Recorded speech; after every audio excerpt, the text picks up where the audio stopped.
भगवान राम से पहले भी 4 महाबलियों से हार चुका था रावण और भागकर बचाई थी जान। भगवान श्री राम ने रावण का अंत किया और यह ज्यादातर लोग यही जानते हैं कि रावण सिर्फ श्री राम से ही हारा था, लेकिन यह पूर्ण सत्य नहीं है।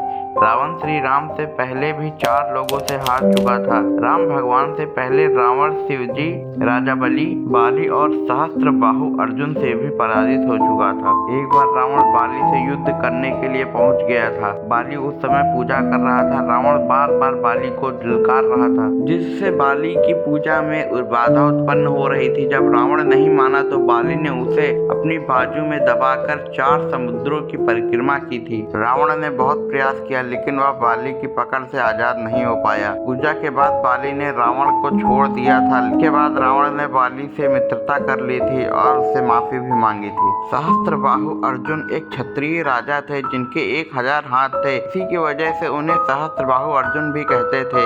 एक बार जब रावण अपनी सेना लेकर के सहस्त्रबाहु से युद्ध करने पहुंचा तो सहस्त्रबाहु ने अपने हाथों से नर्मदा नदी का बहाव रोक दिया था और थोड़ी देर बाद पानी छोड़ दिया, जिससे रावण पूरी सेना के साथ नर्मदा में बह गया था। इस पराजय के बाद फिर एक बार रावण सहस्त्रबाहु से युद्ध करने पहुंच गया। तब सहस्त्रबाहु ने उसे बंदी बनाकर जेल में डाल दिया था। जब यह बात रावण के दादा महर्षि पुलस्त्य को पता चली तो उन्होंने सहस्त्रबाहु अर्जुन से कहकर रावण को आजाद कराया था। दैत्यराज बलि पाताल लोक के राजा थे। एक बार रावण राजा बलि से युद्ध करने के लिए पाताल लोक में उसके महल तक पहुंच गया था। वहां पहुंचकर रावण ने बलि को युद्ध के लिए ललकारा। उस समय बलि के महल में खेल रहे बच्चे ने ही रावण को पकड़कर घोड़े के अस्तबल में बांध दिया था। इस प्रकार राजा बलि के महल में रावण की हार हुई थी। इसके बाद बड़ी मुश्किल से रावण वहां से भागने में कामयाब रहा था। रावण को अपनी शक्ति पर बहुत घमंड था। इस घमंड के नशे में वह शिव जी को हराने के लिए